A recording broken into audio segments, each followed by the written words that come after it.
Hi friends, this is 5 Minutes Tech YouTube channel. Here is Oneplus Nord CE2 Lite 5G smartphone. In this video, we will learn how you can take macro shot in your phone Oneplus Nord CE2 Lite 5G.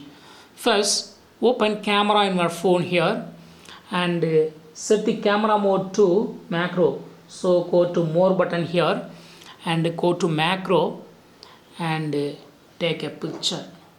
Now I take a picture of this. Place the object very close. Photograph from 4 cm away for best result.